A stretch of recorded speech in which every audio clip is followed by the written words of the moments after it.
Kita mulai sekarang. Assalamualaikum warahmatullahi wabarakatuh. Waalaikumsalam warahmatullahi wabarakatuh.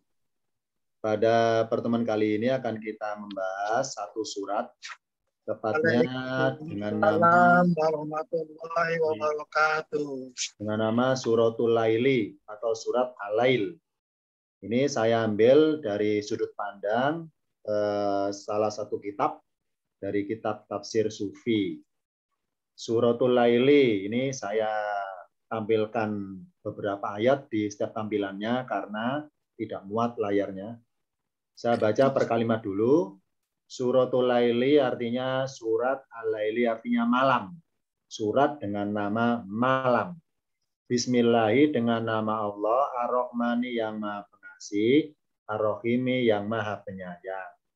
Walaili demi malam, idza yaghsha jika atau apabila meliputi. Wan nahari dan demi siang, idza tajalla jika atau apabila telah tampak. Wama dan demi apa yang khalaqa dia telah menciptakan az-zakara wal unsa laki-laki dan perempuan. Dan kita bahas pemahaman ayatnya dari sudut pandang penafsiran orang-orang sufi tentang surat ini. Yang pertama kita bahas dulu mengenai ayat nomor 1 yang berbunyi walaili idza yaghsha.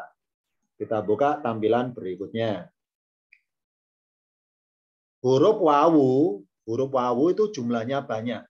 Bukan jumlah pengertian tulisan, tapi jenisnya, macamnya. Huruf wawu jumlahnya ada 37 macam. Nah, di antara 37 macam yang banyak itu, ada huruf wawu di Al-Quran yang bermaksud sumpah. Jadi ada huruf wawu yang bermaksud kata sambung, ada huruf wawu bermaksud kata sumpah. Sama-sama berbunyi wa. Jadi kadang-kadang wa artinya dan, kadang-kadang wa artinya demi, itu ada cirinya.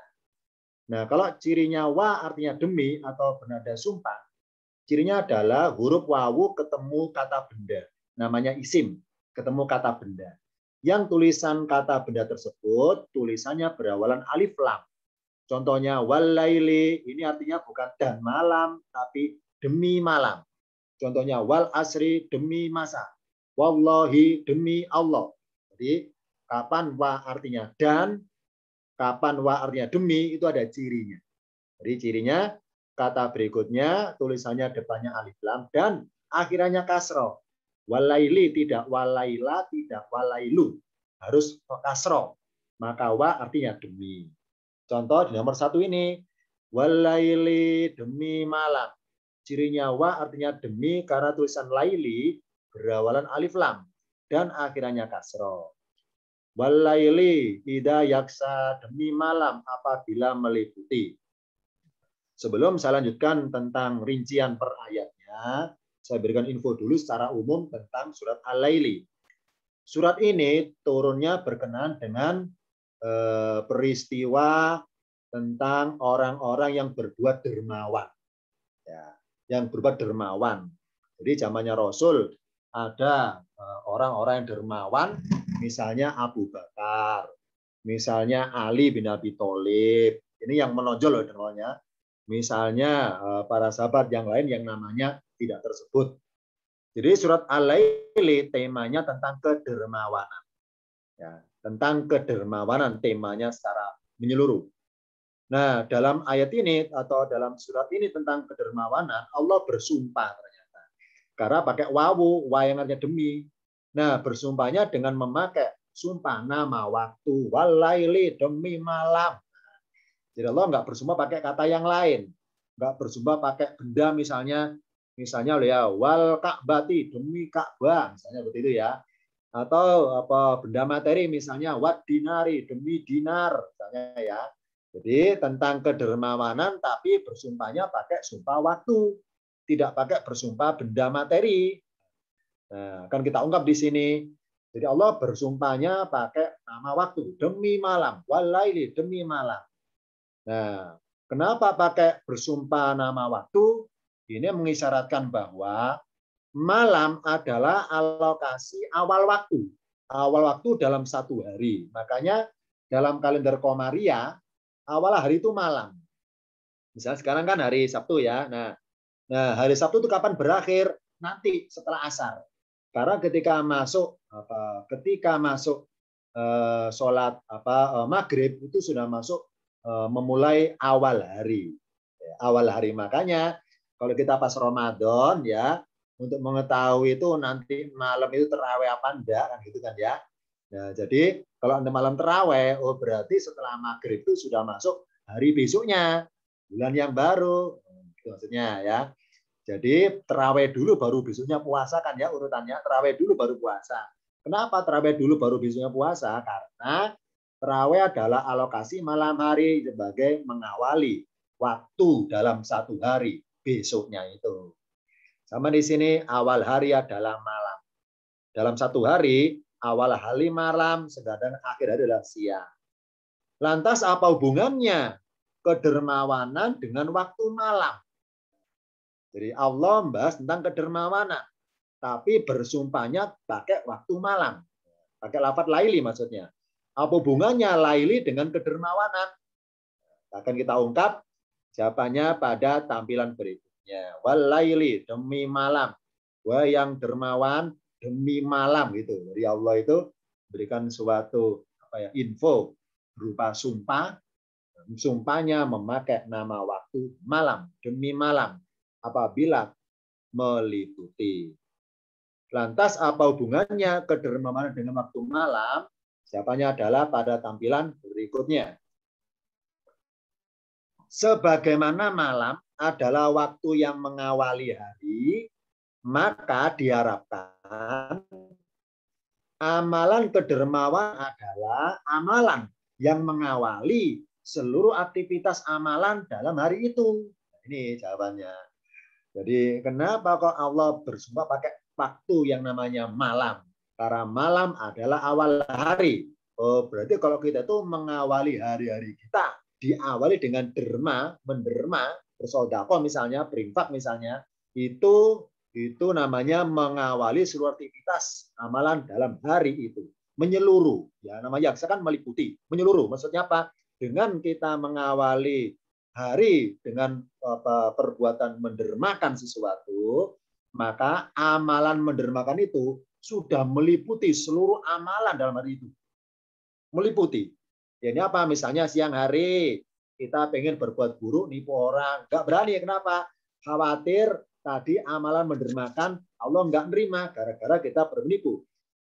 Jadi menjadi filter ya, menjadi filter untuk seluruh amalan selama satu hari itu. Jadi nggak akan berbuat buruk atau dosa karena awal harinya diawali dengan kedermawanan. Karena kalau berbuat buruk setelah mendermakan sesuatu, ya sia-sia dermanya itu. Misalnya pagi hari bersedekah, siang hari nyakiti orang, percuma akhirnya sedekahnya. Kenapa? Karena ada suatu amalan yang Allah nggak suka berupa menyakiti orang yang membuat lunturnya pahala mendermakan tadi itu. Nih. Jadi malam adalah waktu yang mengawali hari. Maka diharapkan amalan kedermawanan adalah amalan yang mengawali seluruh aktivitas amalan dalam hari itu. Nah, sekarang kedermawan kepada siapa arahnya? Ada dua. Ada kedermawanan dari hamba kepada Tuhannya. Berwujud apa? Berwujud amalan nafilah. Ada kan nafilatan laka. Nafilah itu secara bahasa tambahan. Ibadah tambahan misalnya sholat akhir malam. Ini mendermakannya mengarah vertikal kepada Allah. Yang kedua, ada juga dermawannya itu arahnya dari hamba kepada samanya. Berwujud apa? Amalan sedekah atau infak atau zakat misalnya. Ini hubungan yang horizontalnya. Jadi, barang siapa mengawali harinya dengan beribadah nafilah, itu sama saja mendermakan amal ibadahnya untuk kepada Allah. Dan barang siapa mengawali harinya berupa infak, sedekah atau zakat, itu sama saja mengawali harinya dengan berbuat kedermawanan terhadap sesamanya. Jadi kedermawanan mengarah kepada dua. Mengarah vertikal kepada Allah dan mengarah horizontal kepada sesamanya. Jadi sedekah kepada Allah berupa apa? berupa persembahan ibadah nafilah. Nah, kalau kepada sesamanya berupa apa? Ya berupa infak, boleh, zakat, boleh. Pokoknya bagaimana memberikan manfaat bagi sesamanya. Itu namanya dermawan secara hubungan horizontal. Orang yang paling mulia di dunia adalah orang yang dermawan. Sedangkan orang yang paling dermawan adalah orang yang mendermakan jatah tidur malamnya, haknya untuk istirahat malam, itu dia rela bangun, ya, mendermakan jatahnya tidur malamnya untuk kesibukan bersama Tuhannya. Nah, ini, karena ada ayatnya ini. Kata Allah, inna nasyiatal laili hiya asadu wat'an wa aqwamu qilan. Sesungguhnya bangun di waktu malam lebih tepat untuk khusyuk dan bacaan di waktu lebih berkesan. Ya. Apa khusyuk itu? Murni khusyuknya, murni ikhlasnya. Kenapa? Nggak ada orang lihat. Nggak ada yang tahu. Jadi orang paling dermawan adalah dermawannya mengarah kepada Allah. Itu paling dermawan.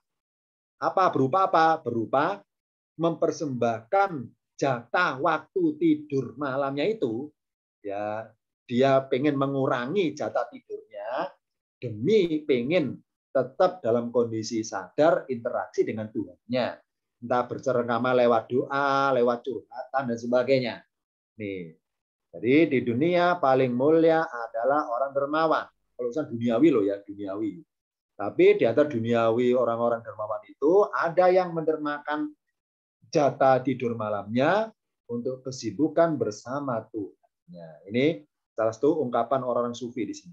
Ya, makanya orang sufi dulu itu apa ya ibaratnya itu suka begadang, ya, karena rela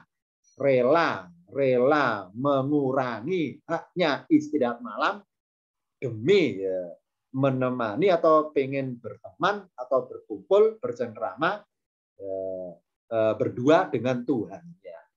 Sebagaimana Rasul praktekkan.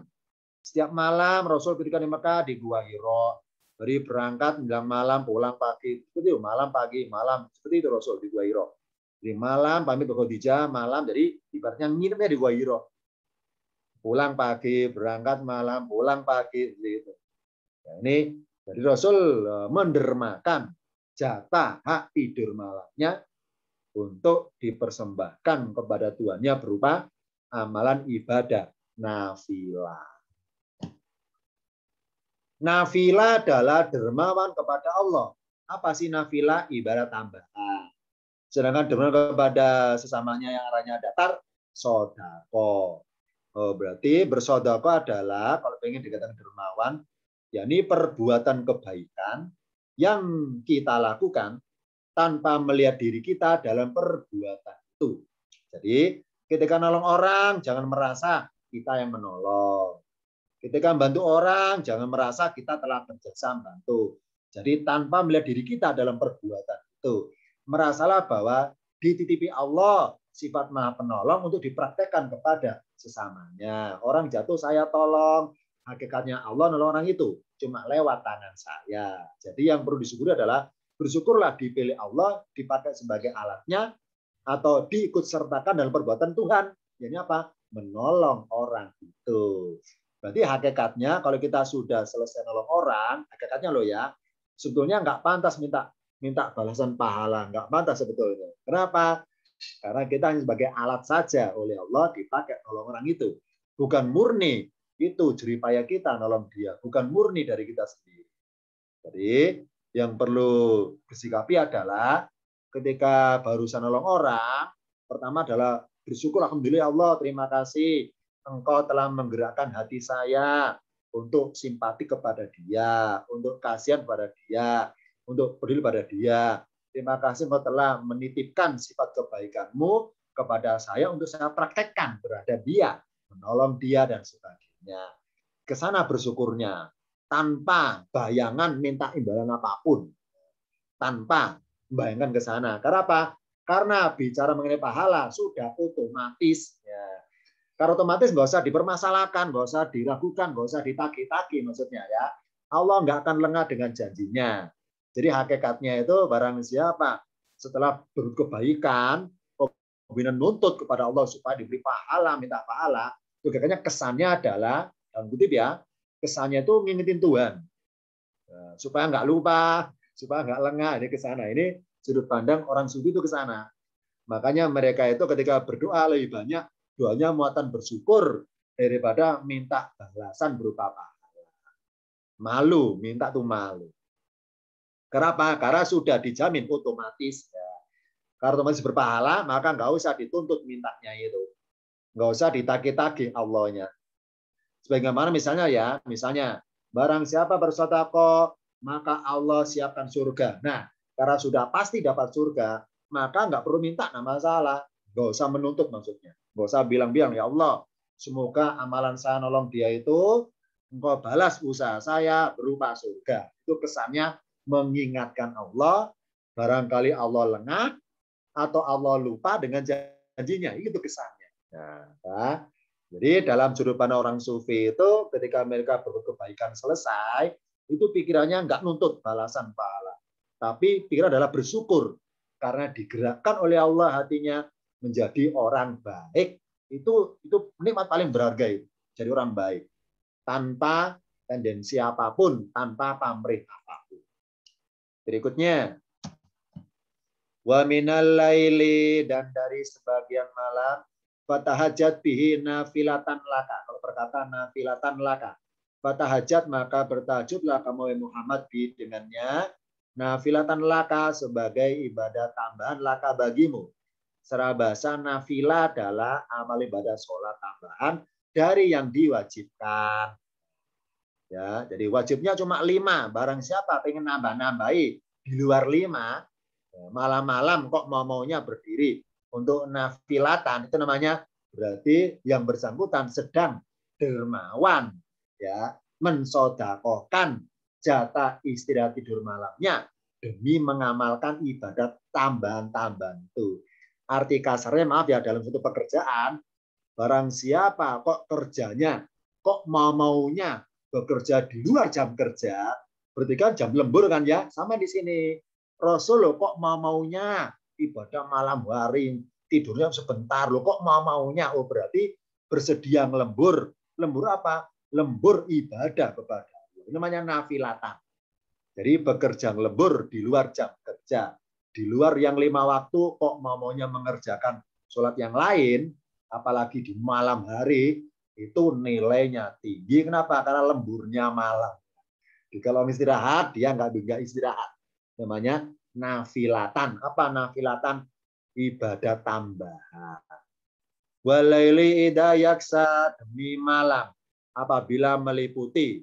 Berarti kedermawanan dari hamba kepada Tuhannya berwujud amalan nafilah. Jadi apa amalan nafilah? Misalnya ibadah sholat di akhir malam sebagai bentuk hubungan vertikal hamba kepada Tuhan. Ya. Nih, jadi definisi nafilah adalah ibadah sholat tambahan di luar yang diwajibkan. Barang siapa cuma milih 5 waktu saja, ibaratnya hanya milih kerja di jam kerja saja. Barang siapa kok ingin nambah-nambahi di luar 5 waktu itu, ibaratnya ingin lembur di luar jam-jam kerja.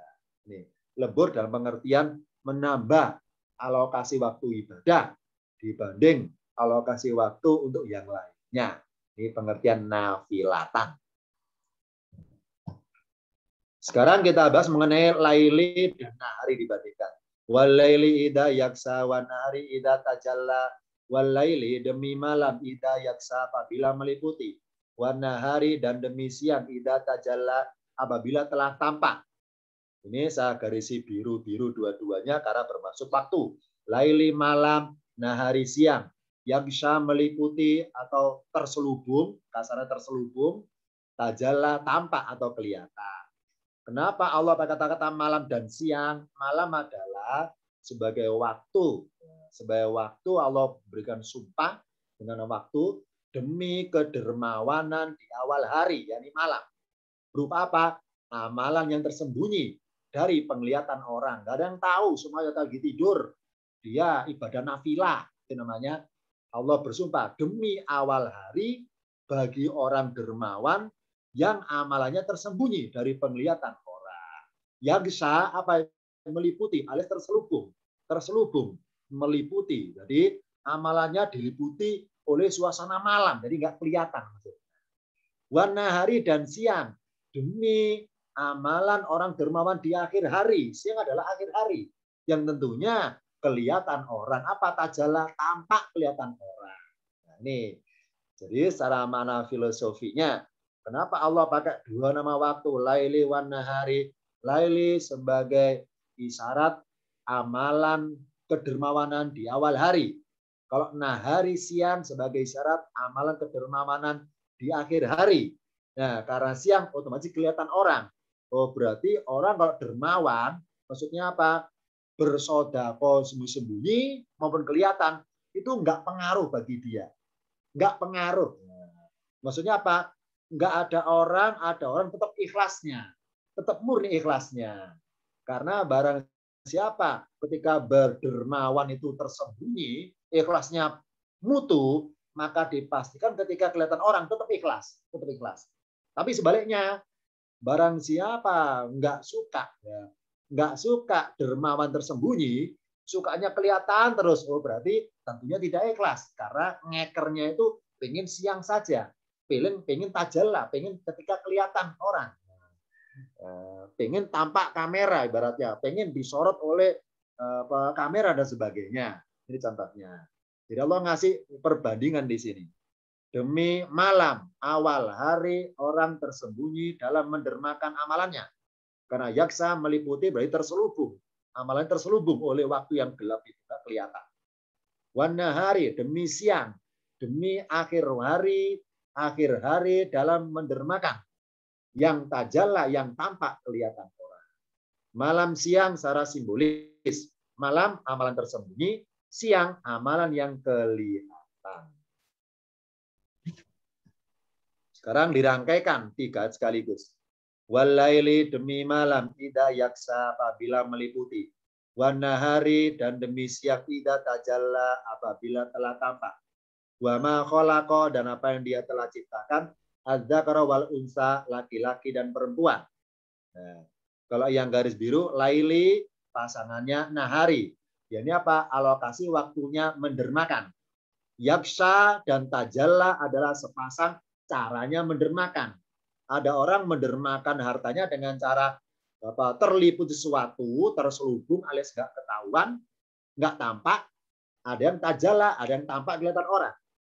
Nah, kalau dzakar wal unsa adalah pelakunya, pelaku yang mendermakan, pelaku. Secara bahasa, memang kalau arti singkat secara bahasa kepada manusia, dzakaro laki-laki, unsa perempuan. Itu kalau dimasuk kepada unsur manusianya. Tapi kalau dalam konteks mendermakan, dzakaro artinya seorang diri, unsa artinya berpasangan. Karena lahirnya kata-kata unsa dari dzakaro. Lahirnya Hawa dari Adam. Adam sendirian. Nah, baru ciptakan oleh Allah sosok Hawa. Maka Hawa merasa berpasangan dengan Adam. Jadi dari dua sosok laki perempuan, kalau dalam tinjauan bahasa Quran ya, harusnya sosok yang merasa berpasangan adalah pihak perempuannya. Kenapa? Karena wujudnya adanya dia itu setelah adanya pihak laki-laki. Nah, baru merasa berpasangan. Jadi zakara artinya berdermawan ketika sendirian. Kalau unsa, dermawan ketika berpasangan. Misalnya ngajak orang, misalnya patungan, misalnya kolektif. Itu namanya unsa. Nah. Inna sa'yakum lasatta. Sesungguhnya usaha kalian lasatta. Sungguh benar-benar berbeda. Sungguh berbeda. Berbeda apanya? Jadi berbeda usaha mendermakannya. Ada yang suka dermawan di awal hari alias malam laili. Ada suka dermawan di siang hari alias akhir hari. Siang kan akhir hari ya. Karena kalau udah masuk asar sudah ganti hari. Ada yang dermawannya itu yagsha, tersembunyi.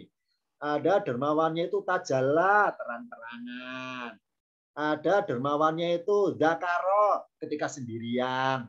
Nggak ada yang bantu, rela nanggung seluruhnya. Nah, jadi nanggung seorang diri. Nah, ibaratnya itu apa ya, mandiri maksudnya. Ada yang patungan unsa berpasangan, yang lainnya misalnya kayak kita berkorban sapi, ada yang nanggung satu sapi satu orang, ada yang satu sapi tanggung orang banyak, contohnya ya unsa pengertian. Apa unsa itu? Berdermawannya itu berpasangan dengan pihak lain. Kalau dzakaro dermawannya seorang diri. Jadi berbeda-beda, beda waktunya, beda caranya, dan beda pelakunya seorang diri atau berpasangan dengan yang lainnya. Makanya satu paket inna sa'yukum lasatta. Sesungguhnya usaha kalian dalam mendermakan harta kalian sungguh berbeda-beda. Beda-beda. Tentunya dengan beda-bedanya itu pasti diindeks mana yang utama, mana yang tidak utama. Contoh di sini, kalau dermawannya awal hari atau laili malam hari lebih utama daripada akhir hari. Kalau dermawannya tersembunyi lebih utama daripada terang-terangan. Kalau dermawannya itu sendirian seorang diri lebih utama daripada berpasangan yang lainnya. Ini kalau bicara keutamaannya. Kita buka tampilan berikutnya. Fa'ammaman, maka adapun orang yang atau memberikan, dalam kurung maksudnya memberikan hartanya fisabilillah, wa ittaqo, dan dia bertakwa. Bertakwa pengertian merasa butuh diselamatkan Allah. Wa shaddaqo, dan dia membenarkan. Ini dalam kurung membenarkan adanya pahala surga yang terbaik. Bil husna artinya dengan yang terbaik. Fasanuyassiruhu, Allah merespon, maka kami akan menyiapkan apanya, butuhnya menyiapkannya lil yusra, kepada jalan yang mudah. Jadi kata Allah, barang siapa berbuat tiga ini, atau memberikan hartanya fisabilillah, ittaqo bertakwa, garis biru tulisan biru ya, ittaqo bertakwa, yakni merasa butuh diselamatkan Allah ketika nyebrang neraka nanti di akhirat. Wasodako, dan membenarkan adanya surga, ada surga yang terbaik. Barang siapa mengamalkan tiga ini, memberikan, bertakwa, membenarkan, maka Allah menyiapkan padanya yusra, jalan yang mudah. Tiga ini, atau ittaqo wasodako. Ternyata sudah Allah urut. Ya, nomor satu atau, berbuat atau. Nomor dua ittaqo. Nomor tiga sodako. Diurut 1, 2, 3. Ini isyarat mengenai tingkatan. Tingkatan kedermawanan ternyata. Kenapa atau sebut duluan? Karena utama. Allah bilang, fa'amma man atau, maka adapun orang yang memberikan hartanya fisabilillah, wa ittaqo, dan bertakwa ingin diselamatkan, wa shaddaqo, dan membenarkan adanya surga yang terbaik. Nah, dari tiga sikap orang tersebut, nomor satu paling utama. Kenapa? Orang yang berbuat memberikan atau pasti mengamalkan bertakwa, pasti mengamalkan, membenarkan. Pasti berbuat membenarkan maksudnya. Berbuat ketakwaan dan membenarkan. Karawa ini dan itu sambung langsung. Orang yang berbuat atau memberikan hartanya fisabilillah, sudah pasti orang yang bertakwa. Dan pasti orang yang membenarkan adanya surga. Kenapa? Terbukti kok maunya merelakan hartanya berkurang sekian, berikan termotivasi dengan adanya surga, dengan penyelamatan dari neraka, termotivasi, maka dia berbuat atau. Jadi nomor satu adalah orang yang memberikan itu pasti bertakwa orang dan pasti membenarkan adanya surga terbaik. Yang nomor dua, orang kalau kategori hanya berbuat ittaqo, nggak mau atau ittaqo saja, orang yang bertakwa pasti sodako, membenarkan adanya surga. Tapi belum tentu memberikan hartanya di jalan Allah. Jadi tidak semua orang bertakwa bersedia nyumbang. Jangan bertakwa bersedia sodako banyak. Tidak semuanya. Kalau orang yang akto pasti bertakwa. Kalau bertakwa belum tentu berbuat akto. Ini ya. Orang bertakwa pasti membenarkan tentang surga. Tapi belum tentu berbuat akto memberikan. Nomor tiga, orang yang sodako. Apa sodako? Orang yang membenarkan adanya surga. Belum tentu orang yang bertakwa. Belum tentu orang yang memberikan. Ini. Jadi ibaratnya dermawan paling serendah-rendah nomor tiga ini. Ya ini apa? Sekedar meyakini bahwa adanya surga terbaik, namanya Firdaus. Tapi ketika Allah panggil, mari berinfak, bersedekah, nggak tergerak, merasa berat, merasa berat. Entah banyak pertimbangannya. Berarti apa? Takwanya kurang, sikap aktonya kurang. Ini contohnya ya, yang paling bawah ini hanya sekedar membenarkan, meyakini adanya surga, tapi jarang ataupun tidak giat tergerak untuk berbuat suatu amalan kedermawanan yang menjadi jalan pintas ke surga. Itu enggak terbiasa tergerak, enggak terbiasa. Nomor 1 sudah meliputi 1, 2, 3. Kalau yang berbuat nomor 2 hanya meliputi 2 dan 3. 1 enggak dikerjakan. Kalau nomor 3 hanya mengerjakan 3 saja. 1, 2 tidak dikerjakan. Nih, nomor 1 paling utama. Maka disebut duluan akto. Kenapa? Kalau nomor 1 jadi orang berbuat akto, otomatis mengamalkan 2 dan 3. Makanya mengamalkan seluruhnya. Kalau mengamalkan seluruhnya, Allah bilang fasanuyassiru lil yusra. Arti perkata itu fasanuyassiruhu, maka kami memudahkannya lil yusra, kepada jalan yang termudah. Kalau dia berbuat akto, apa akto? Memberikan harta di jalan Allah. Maka kami mudahkan kemanfaatannya bagi orang lain. Kalau dia berbuat itako, apa itako? Bertakwa. Dia apa bertakwa? Pengen diselamatkan oleh Allah. Maka kami mudahkan kebutuhannya untuk diselamatkannya itu. Kemudian kalau dia berbuat sodako, apa sodako? Membenarkan adanya surga terbaik. Maka kami mudahkan keinginannya masuk surga. Namanya fasanuyassiruhu lil yusra. Kalau berbuat ketiga-tiganya, dimudahkan semuanya. Memberi orang dimudahkan, nyampe pemberiannya, termanfaatkan pemberiannya. Bertakwa, maka terbuktikan Allah kabulkan permintaannya, diselamatkan ketika dari nyebrang neraka. Sedekah membenarkan ada surga, karena membenarkan meyakini, maka Allah mudahkan untuk gampang memasukinya. Berarti dipastikan bagi surga orangnya, pasti ke surga orangnya. Berbuat 3 ini, akto, Allah kasih kemudahan, kemanfaatan. Itako, Allah kasih kemudahan, kebutuhan diselamatkan. Sedekah, Allah kasih kemudahan berupa keinginannya dikabulkan Allah untuk masuk surga. Fasanuyassiruhu lil yusra. Ini sudah urut ini adanya, sudah urut ini. Jadi ada akibat positif ketika berbuat akto, itako, dan sodako. Sekarang kebalikan, perbandingan kebalikan. Wa amma, dan adapun man bakhila, orang yang kikir. Cuma di dalam istilah fikih namanya bakhil ya. Sebenarnya kata-kata bakhil itu masih dialek Arab. Masuk ke Indonesia belum diartikan. Kalau diartikan namanya kikir. Man bakhila, orang yang kikir. Wa istagna, kalau perkata alifnya kasrah. Wa istagna, artinya adalah dan merasa kaya dengan dia punya. Arti bahasanya merasa cukup, tidak butuh diselamatkan. Wa kadzaba, dan dia mendustakan adanya pahala surga yang terbaik. Fasanuyassiruhu, maka kami menyiapkannya lil usra, pakai air, lil usra, kepada jalan yang sulit. Ini perbandingan kebalikan. Man bakhila, barang siapa kikir. Yang kedua, selain kikir, istagna, merasa cukup. Setelah merasa cukup, kadzaba, mendustakan. Sama ya, dengan tadi diindeks. Barang siapa bakhil, pasti orangnya punya rasa merasa cukup dan punya rasa mendustakan. Itu maksudnya. Karena kalau ada sifat bakhil, maka menyeluruh semuanya dia rasa. Merasa cukup dan juga merasa mendustakan. Kalau merasa tiga-tiganya ini, maka Allah kasih sesuatu yang sifatnya menyulitkan bagi dia. Menyulitkan.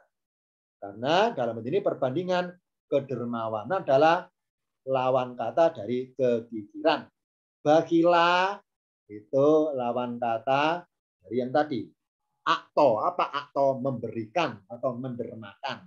Mendermakan lawan katanya menahan atau menahan supaya nggak memberikan.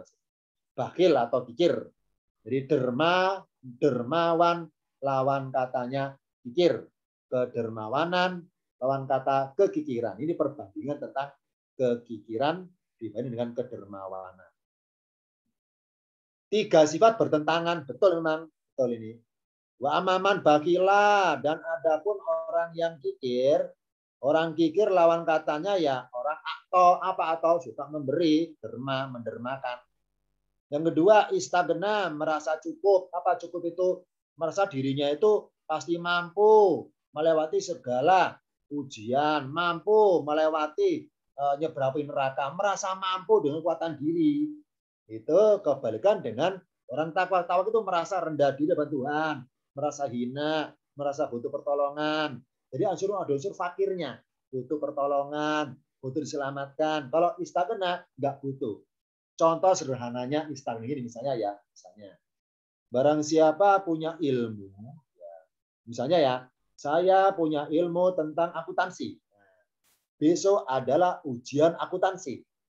Nah, ketika malam hari saya merasa gini, nggak usah belajar, nggak masalah. Saya kan menguasai ilmu akuntansi, besok pasti kecil, semua soal bisa kerjakan. Oh, berarti saya itu mengandalkan ilmu yang saya punya itu. Lupa Tuhan akhirnya. Akhirnya apa?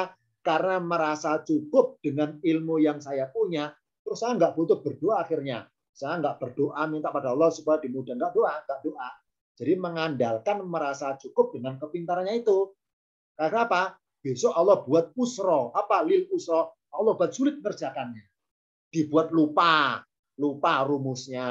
Itu Allah kan mah canggih cara membuat orang gagal kan ya.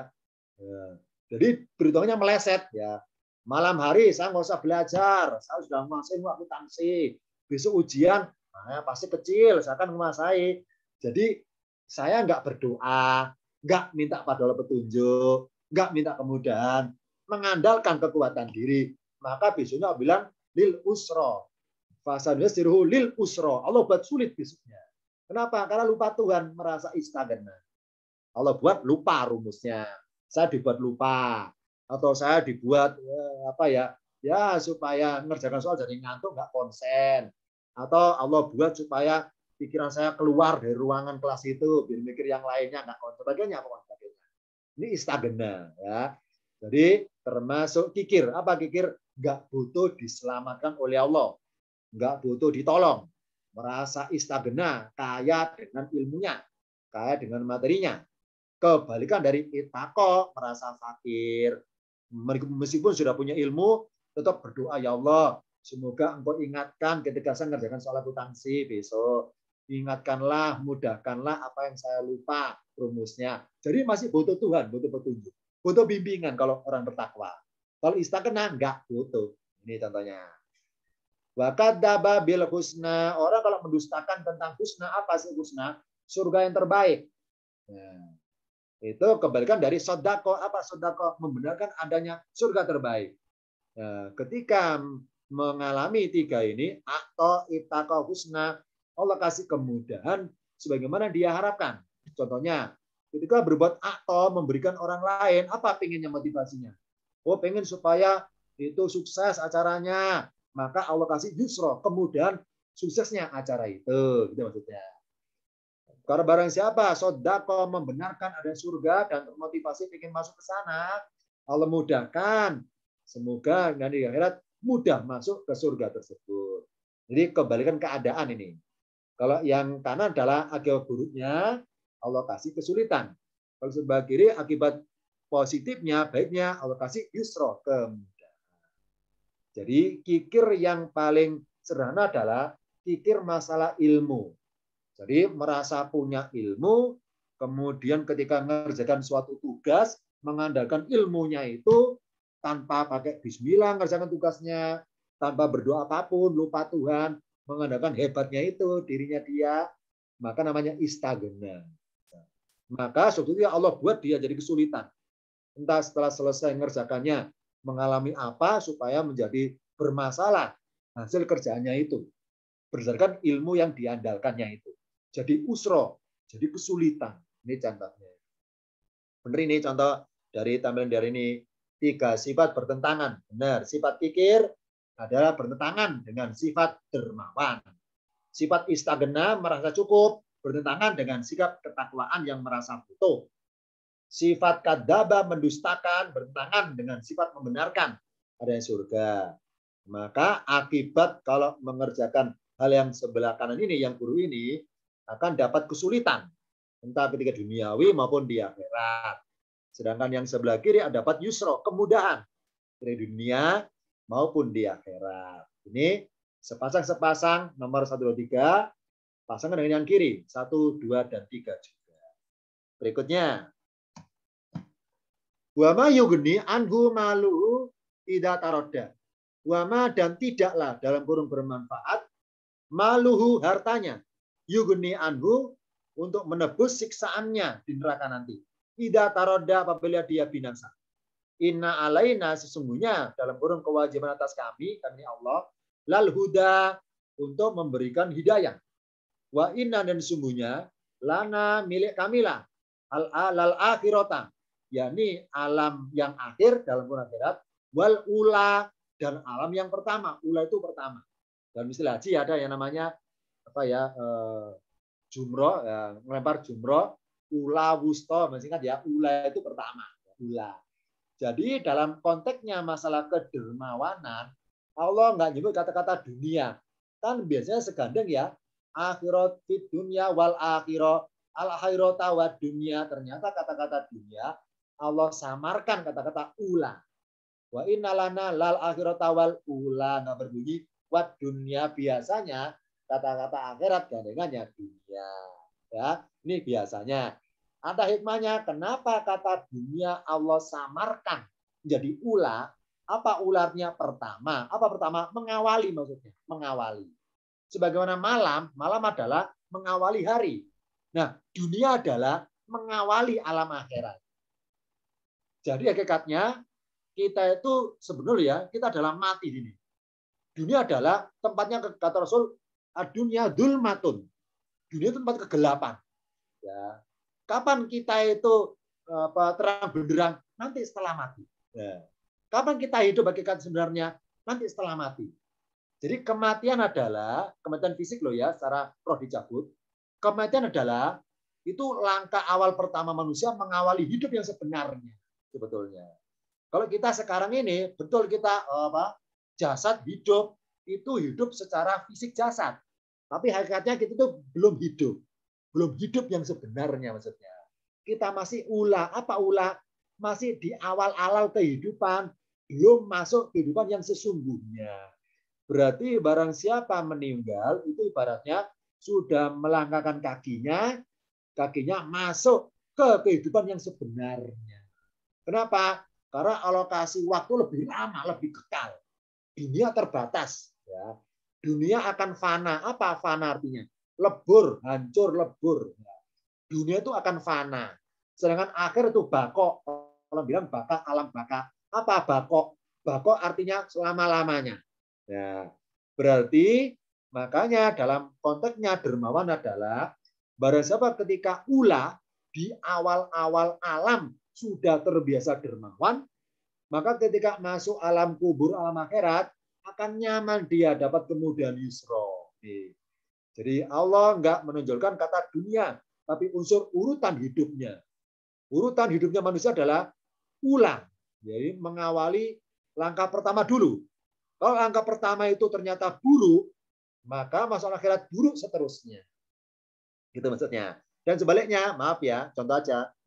Kalau kita malam hari sudah berbuat, mengawali hari sudah dengan perbuatan buruk, maka ya menghabis hari ya buruk terus akhirnya. Contoh misalnya ya, misalnya saya bangun tidur. Nah, bangun tidur pagi hari sudah ada niatan ingin nipu orang.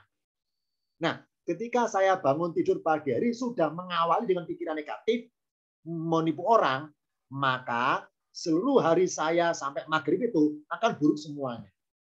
Kenapa? Karena dipastikan saya bersesuatu orientasi bagaimana supaya nipunya berhasil kan gitu. Berarti langkah awal saya yang pertama sudah buruk, maka nanti akhirat di akhir saya perjalanan hidup ya pasti buruk juga otomatis. Berakhir dengan buruk maksudnya apa? Kan saya nggak tahu saya matinya kapan. Nah kalau saya bangun tidur pagi itu niatnya pengen nipu orang, sedangkan takdir saya itu matinya asar, maka saya asar mati dalam kondisi keadaan hati saya niatnya pengen nipu orang, belum terlampiaskan. Berarti akhirat saya itu buruk. Ya, makanya Allah mengedemkan lafaz ula. Akhirat awal ula. Ini barang siapa diula di awal kehidupannya sudah benar, maka di langkah akhirnya akhirat pasti benar. Berakhir dengan benar maksudnya. Fa'andartukum naron taladdo. Maka aku peringatkan kalian wahai manusia naron taladdo, dengan api yang menyala-nyala. Ini arti umum keempat ayat tersebut. Sekarang kita rinci tampilan berikutnya. Wa ma yughni anhu malu idza taradda. Dan tidaklah bermanfaat hartanya untuk menebus dalam gurung siksaannya apabila dia binasa. Karena ada ayatnya, saya ngutip dari Al-Munafikun 10. Ini adegan orang yang mau mati, yang dia merasa seumur hidupnya sebelum mati ya, itu nggak pernah sodako. Kalaupun pernah, itu nggak pernah ikhlas. Nah, karena nggak pernah ikhlas dipastikan tidak dermawan. Nah, ketika mau mati, pengen diulur matinya, supaya ada kesempatan sebentar saja untuk bisa bersodako. Jadi orang soleh. Ini gambaran adegannya. Allah perintahkan, wanfiku. Wahai manusia orang beriman, anfiku, infakkanlah oleh kalian, minma, dari apa yang rozaknakum, kami telah berikan rezeki kalian. Min qabli, dari sebelum an ya'tiya, datangnya kepada ahadakum, salah satu kalian, datang apa? Al-mautu, kematian. Fayakula, maka dia berkata ketika mau mati itu, Rabbi wahai Tuhanku, laula akhortani, mengapa tidak engkau akhirkan, engkau tidak ulur, engkau tidak menangguhkan jadwal matiku ila ajalin koribin, kepada batas waktu yang dekat alias sebentar saja. Fa'asoddaku, supaya aku bisa bersodakoh. Wa kun minasolihin, dan supaya aku bisa termasuk golongan orang yang soleh. Karena kata Rasul itu selamatkanlah diri kalian meskipun dengan sodako sebutir kurma. Kenapa? Karena sodako atau kedermawanan itu bisa menyelamatkan orang ketika nyebrang neraka. Meskipun satu kurma, atau kalau ikhlas itu mutu. Daripada puluhan tahun berjumlah banyak sodako tapi nggak ikhlas, maka nggak mutu. Ini contoh sindiran orang-orang yang seumur hidupnya orangnya nggak soleh, nggak dermawan, ketika mau mati baru pingin hartanya itu harta warisannya untuk dia sodakokan sebelum mati. Tapi karena mau mati nggak diterima oleh Allah. Kenapa? Karena ayat nomor 11 dikatakan bahwa kematiannya nggak bisa diulur lagi. Jadi kematian nggak bisa diundur karena sudah selesai kesempatan dia untuk mendermakan hartanya, sudah habis. Sudah waktunya habis maksudnya. Jadi karena saya hanya nomor 10, nomor 11 nggak saya tampilkan. 11 adalah keterangan tentang kematian nggak bisa diundur bagi yang bersangkutan itu. Ya, Allah sindir, orang kikir adalah orang yang nanti hartanya itu ketika dia mati, hartanya nggak bisa sempat disodakokan. Nggak akan sempat. Kenapa? Karena matinya sudah waktunya, nggak bisa diundur lagi. Jadi sadarnya orang kikir kapan? Ketika mau mati. Ketika mau mati baru sadar. Sadarnya ketika mau mati. Berikutnya. Inna alaina lal huda. Sungguhnya kewajiban kami berikan hidayah. Wa inna lana lal akhirata wal ula. Dan sungguhnya milik kamilah al akhirata yang akhir, yakni akhirat. Wal ula, dan yang pertama dunia. Ada dua lafaz. Akhirata yang akhir. Ula yang pertama. Apa maksudnya dua kata ini? Kedermawanan berarti mengharapkan apa yang dimiliki Allah di akhirat. Kan walana apalana milik kami. Jadi Allah punya perbendaharaan berupa sesuatu di dunia dan di akhirat. Orang kalau dermawan berarti mengharapkan apa yang dimiliki Allah di akhirat. Berupa surga terbaik al-husna. Orang yang kikir berarti mengharapkan apa yang dimiliki Allah di dunia. Berupa kesenangan duniawi tersebut. Jadi beda mengharapkannya. Orang dermawan itu nggak suka duniawi. Orang kikir hakikatnya suka duniawi. Nah, isinya duniawi itu lana. Allah bilang, milik kami. Milik Allah. Oh, berarti orang kikir adalah hakikatnya orang yang mengharapkan apa yang dimiliki oleh Allah supaya diberikan pada dia saja, nggak usah yang lainnya. Sedangkan dermawan itu orang yang mengharapkan apa yang dimiliki Allah ketika di akhirat nanti berupa surga. Nggak pengen duniawi. Gitu. Beda ya, beda kebalikan ya. Dermawan orientasinya al-akhirata. Kalau kekikiran ula, oh berarti barang siapa mengawali hidup di akhiratnya berupa kekikiran ketika di dunia, maka di akhirat nggak akan dapat surga, otomatis kan gitu. Dan sebaliknya barang siapa ulah ketika di dunia itu mikirnya tuh surga, cita-cita surga, otomatis nggak begitu suka dengan duniawi karena dia pengennya apa yang di akhirat nanti bukan yang sekarang. Nah, ini ya. Ini contoh. Mari kita bayangkan ilustrasi sederhananya gini. Bentar ya. Misalnya ini ya, misalnya saya punya sawah. Saya punya sawah ladang. Nah, punya sawah ladang berupa padi. Nah, berupa padi, kemudian ada orang membeli. Misalnya kita anggap gampang aja ya. Sekian hektar gampang aja misalnya. Ada orang membeli cash, membeli tunai hasil padi saya sekarang ini. Nah, ini ya, berupa misalnya 1 juta misalnya, 1 juta. Nah, di lain waktu ada orang mendatangi sawah saya ya akan membeli. Tapi membeli gini bilangnya, Pak Enwar mau nggak? Ini padinya saya beli, tapi membelinya itu saya bayar nanti. Tapi saya janji harganya 2 kali lipat kayak orang yang kemarin itu. Orang kemarin kan hanya 1 juta, saya bayar 2 juta. Tapi nanti. Nah, apa sekarang kuncinya? Tergantung saya. Percaya apa enggak kan gitu kan ya? Apa percaya itu? Iman. Nah, Allah itu menjanjikan surga. Nah, barang siapa apa tadi ya husna wasaddaqa bil husna, barang siapa membenarkan dengan surga berarti percaya bahwa itu punya surga, maka barang siapa dermawan itu ibaratnya rela dibeli beras, rela dibeli padinya tapi nanti rela bayarnya nanti rela. Jadi dipanen dulu sekarang diambil orangnya tapi bayarnya nanti atas dasar kepercayaan. Nah, apalagi Tuhan yang beli loh ya. Apalagi Allah yang beli. Berarti orang dermawan adalah orang yang percaya betul kepada Allah. Jadi rela hartanya berkurang sekian dengan janji Allah bilang bahwa barang siapa sedekah sekian lipat ganda sekian 7.000, 7 kali lipat ganda 100 ganda 7.000 sebagainya. Nah, dengan meyakini janji itu maka rela berkurang. Nah, sekarang kita milih, silakan milih mana. Punya padi di sawah, dibeli cash sekarang tunai, dibayar sekarang ini kelihatan mata uangnya, dibayar sekarang cash tunai 1 juta, atau dibayar nanti tapi 2 juta, tapi nanti milih mana, kan ya. Nah, orang itu terbiasa tergiur sekarang masalahnya, itu hanya pikiran. Orang terbiasa pengennya sekarang, kelihatan kasat mata sekarang, nggak pengennya nanti.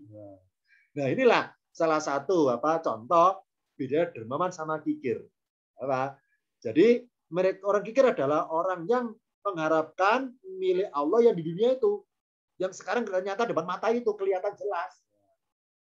Sebagaimana kata Rasul bahwa umpama atau jikalau pahalanya sholat berjamaah itu Allah perlihatkan secara wujud fisik berupa benda materi, entah berupa emas atau batu apa ya yang berharga, niscaya orang yang nggak bisa jalan akan merangkak ke masjid, dibelain itu. Kenapa? Karena oleh mata kelihatan jelas bendanya pahala itu. Benar kan ya? Ada itu seperti itu kata Rasul. Jikalau pahalanya sholat berjamaah itu ditampakkan jelas berupa benda materi, kelihatan mata jelas, niscaya orang yang sakit pun akan merangkak ke masjid berjamaah. Kenapa? Karena kelihatan mata bendanya. Nah, itu. Berarti orang dermawan adalah mengimani kepada hal-hal yang gaib, adanya surga, neraka, adanya pahala, mengimani. Orang kikir nggak mengimani yang gaib-gaib itu, inginnya yang nyata-nyata, yang real, yang kelihatan jelas. Jadi makanya rukun iman ada berapa? 6 kan ya? 6 itu. 6 kan ya. Benar. Nah, orang kikir rukun 6 itu enggak lengkap. Kok dermawan lengkap 6 poin itu, lengkap. Ibaratnya yuk minuna bil goibi wa gimana sholata lengkap dia. Dengan hal yang gaib mengimani orang dermawan itu. Kikir enggak mengimani.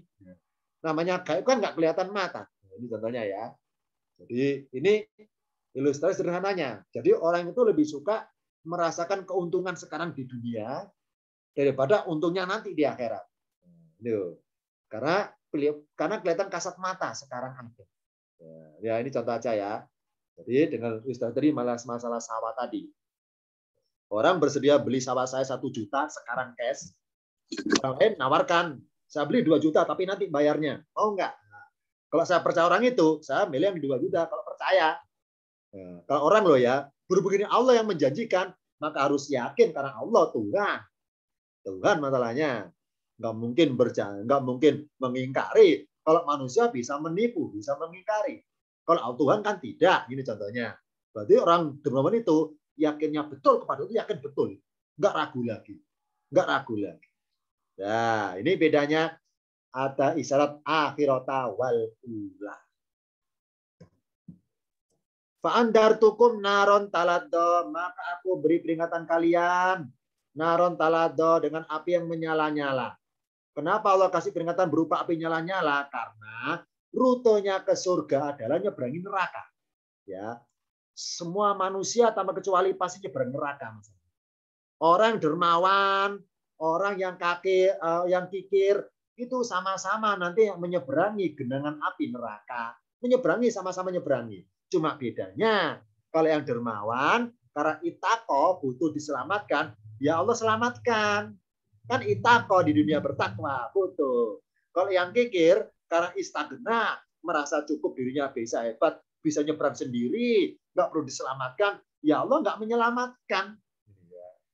Ya, naron talado mengarah kepada dua-duanya. Orang dermawan juga akan menyeberangi api nyala-nyala. Orang yang kikir juga sama menyeberangi api nyala-nyala. Dua-duanya menyeberangi. Cuma bedanya yang dermawan diselamatkan, yang kikir tidak diselamatkan. Karena dia sendiri kan merasa istagna.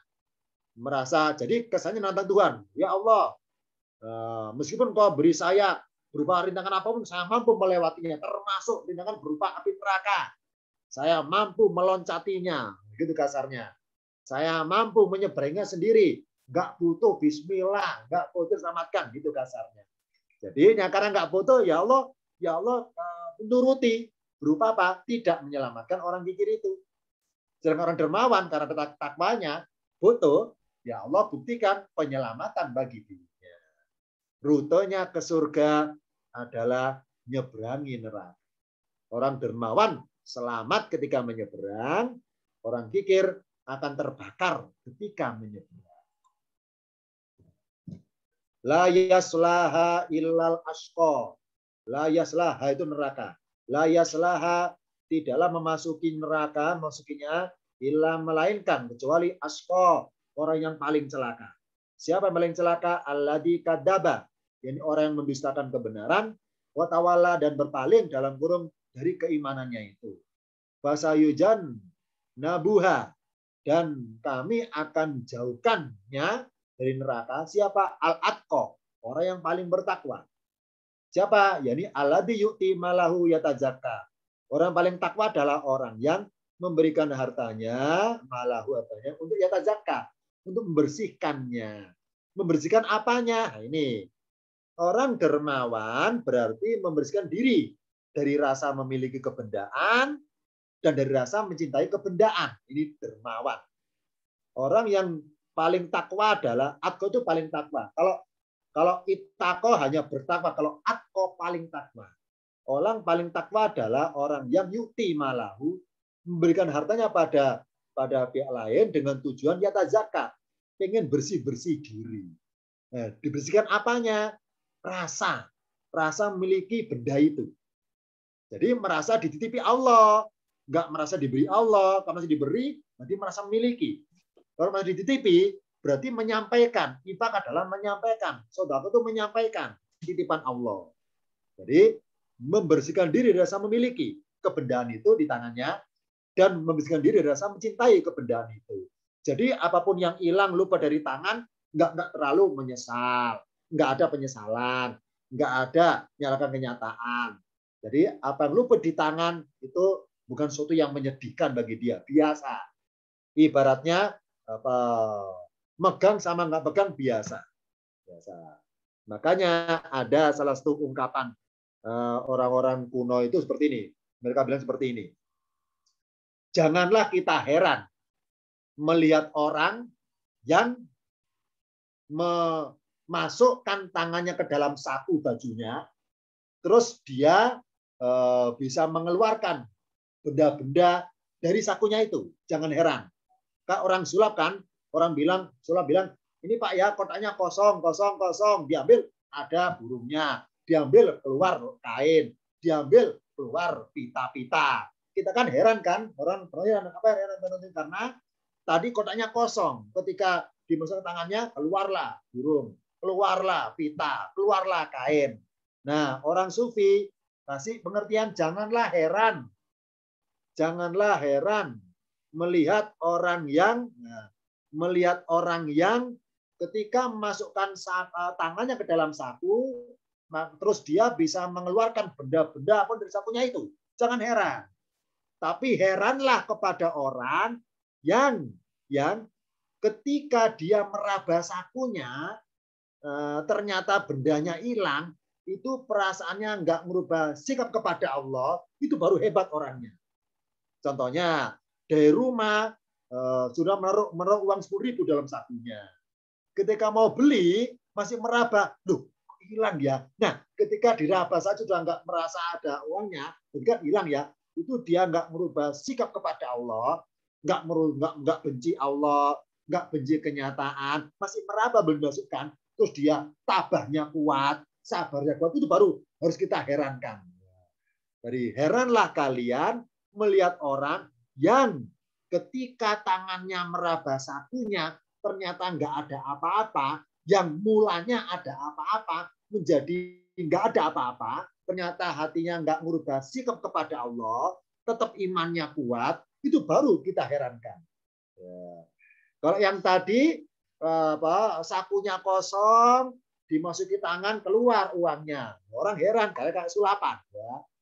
Tapi lebih heran adalah saku yang tadi ada isinya, ketika diraba dari luar, lo kok hilang? Belum sampai membuktikan masuk tangannya lo ya, itu sudah ikhlasnya muncul, tabahnya muncul, baru itu hebat itu. Kalau kita enggak kan ya, kita ngeraba saku, loh kok enggak ada nih, baru pembuktian, ya, diyakinkan tangan kita masuk saku. Nah ini, ketika gerak tangan masuk saku berarti ada ragunya, pengen pembuktian jelas. Ini takwanya kurang berarti. Orang takwa adalah meraba saja, ya belum sampai mendeteksi sampai masuk ke dalam saku tangannya, itu sudah merasa, oh berarti barang saya hilang.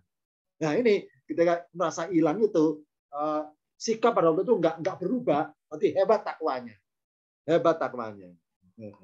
Kalau kita kan enggak ya, ketika meraba saku, loh tadi saya bawa, loh kok nggak ada ya? Nah, kenapa?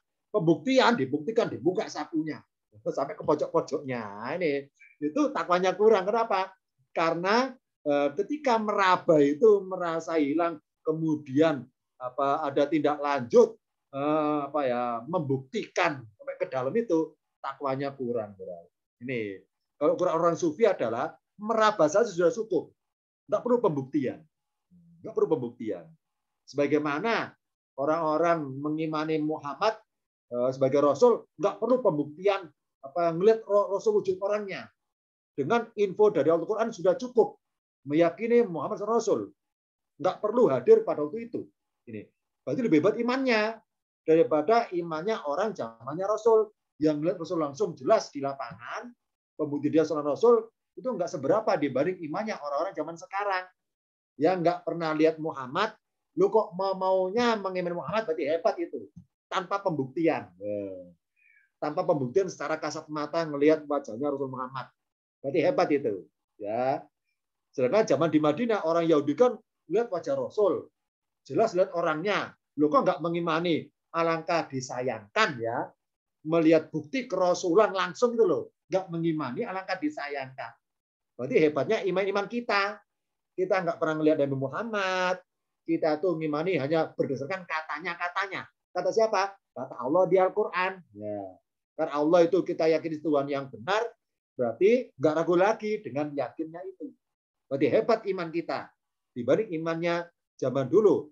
Terutama iman kepada Rasul Muhammad loh ya, Mas. Kerasulan Muhammad sendiri.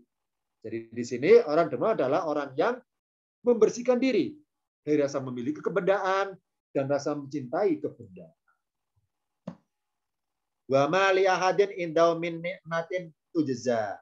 Wa ma dan tidaklah li ahadin, ketika orang dermawan ini, orang mendermakan maksudnya, itu li ahadin, seorang pun, enggak ada seorang pun, indau min nikmatin tujza, yang memberikan suatu nikmat kepadanya untuk tujza, untuk mengasihkan balasan, dibalas. Jadi orang dermawan adalah orang yang ketika mendermakan hartanya itu enggak pengen balasan, enggak pengen balasan. Nah, apa yang dia penginkan? Hanya ibtiqa wajhi rabbih. Hanya dia pengen adalah ketika beri itu semata-mata mencari keridhaan Tuhannya, al-a'la yang maha tinggi itu. Wala saufa yardo. Ini Allah kasih jamin di sini. Dan kelak dia akan benar-benar mendapatkan yardo, kepuasan dari hasil dermawannya itu. Oh, berarti kedermawan adalah orang yang punya cita-cita yang paling tinggi. Apa tingginya itu?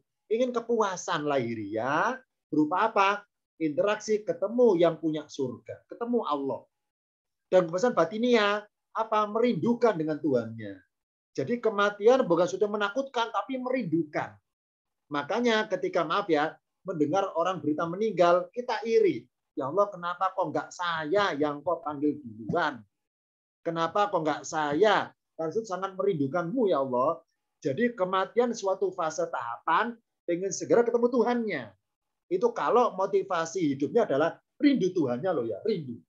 Nah, misalnya ketika waktu duhur, rindu kapan asar ya, kapan asar ya. Ketika asar merindukan kapan maghrib ya. Kenapa? Karena alokasi sholat asar maghrib dipakai media, sholat sebagai media untuk interaksi. Interaksi dengan Tuhannya itu, lewat ritual itu. Nah, pengen segera pembuktian secara apa ya, di alam kubur pengen segera ketemu.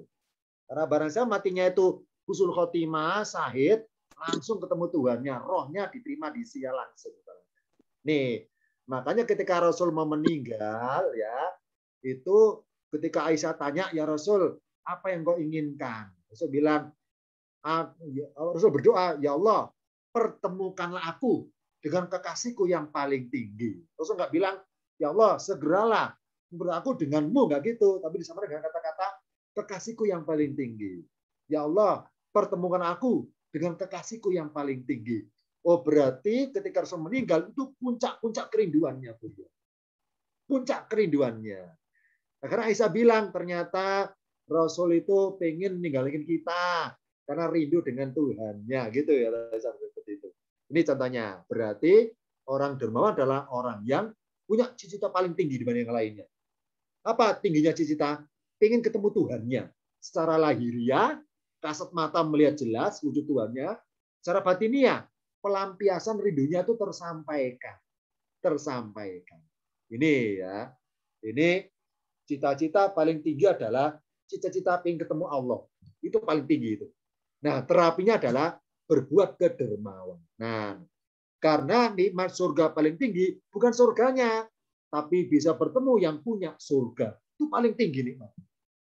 Paling tinggi. Makanya di surat Yunus terbukti ada kata-kata lilladina ahsanu al-husna wa ziyada. Bagi orang yang berbuat kebaikan ada surga terbaik wa ziyada dan tambahannya. Apa plusnya surga plus? Bertemu yang punya surga. Nah, sekarang kesimpulan. Orang yang imannya penuh, hatinya hanya berisi air, maka tidak akan masuk ke dalam neraka. Tapi hanya melewati saja untuk naik ke surga. Ingat ya, neraka itu tempatnya api. Orang kalau imannya penuh, berarti airnya banyak. Itu bisa memadamkan api neraka. Ini filosofinya. Ya. Yang kedua, orang yang imannya kurang. Kenapa kurang? Hatinya ada isinya dua. berisi air dan berisi benda. Maka akan masuk ke dalam neraka orang itu. Untuk apa? Untuk dibakar bendanya. Bendanya basah dibakar, supaya tinggal sisa airnya. Air apa? Berupa uap. Agar menguap airnya ke atas, bersama orangnya naik ke surga. Oh, berarti kedermawan adalah berarti mencerminkan isi hatinya orang itu yang penuh dengan isi air spiritual keimanan. Ya, barang siapa hatinya penuh air, maka ketika mati langsung ke surga, nggak mampir ke neraka. Tapi barang siapa ketika mati hatinya itu masih tersangkut kebendaan, ya, masih nggak pengen rela putus dengan materi hartanya, berat ninggalin hartanya, berat ninggalin rumahnya, berat ninggalin materi hartanya. Nah, berat itu namanya ketika mati hatinya punya dua isi, air dan benda. Maka nanti ketika nyebrang neraka terbakar itu. Terbakar. Kenapa? Karena orang itu mati membawa benda dalam hatinya. Ya, benda dalam hatinya. Jadi merasa berat ninggalin dunia, maksudnya berat sekali. Orang yang imannya tidak ada, nggak ada apanya, ya ini apa? Hatinya kering, tidak ada airnya, bahkan penuh kebendaan alias kikir. Maka akan masuk dalam neraka terbakar selamanya itu. Kenapa selamanya? Karena dalam dirinya tidak ada unsur basahnya sekalipun berupa air keimanan yang bisa menguap ke atas. Oh, berarti kekikiran adalah mencerminkan isi hatinya orang itu penuh dengan kebendaan atau lebih cinta dunia. Wih. Ini kesimpulan perbandingan dermawan dan kikir. Orang kikir hatinya banyak bendanya. Nggak ada airnya sama sekali. Berarti nyebar neraka karena nggak ada unsur basahnya, maka terbakar dia di neraka. Sedangkan orang yang dermawan penuh dengan air. Kenapa nggak ada benda? Benda-bendanya sudah dia dermawan ketika di bumi. Ya, sodako, infak, zakat kan benda itu lepas dari tangan. Kalau bendanya sudah dilepaskan dari tangan, maka dia mati nggak bawa benda. Imannya penuh dengan air. Nyebrang neraka, Allah selamatkan. Kenapa? Karena nggak ada benda perlu dibakar. Ya. Karena nggak ada benda. Air itu, api itu hanya bisa membakar sesuatu yang kering. Benda kan kering, air kan basah. Nah, karena dia mati bawa air saja, nggak ada bendanya. Makanya nyebrang neraka selamat. Karena nggak ada benda apapun yang nempel dalam hati dia yang perlu dibakar oleh api. Karena api nggak bisa membakar air. Nah, ini mana filosofi perbandingan antara kedermawanan dan kekikiran. Ini kesimpulannya. Ini semuanya saya ngutip dari kitab, namanya kitab ini ya. Takwilatun Najmiyatu fi Tafsirul Isari Sufi. Ini kitabnya tafsir Sufi ini ya. Ini nama kitab ini ya, kalau bisnis ini kitab karangan ulama dahulu, ulama tahun generasi 600 Hijriah ini, 600 Hijriah yang kitabnya kemudian diterbitkan pada tahun 2009. Ini saya referensinya dari kitab ini referensinya. Sebelum diakhiri tanyakan silakan. Sebelum diakhiri dari tema hari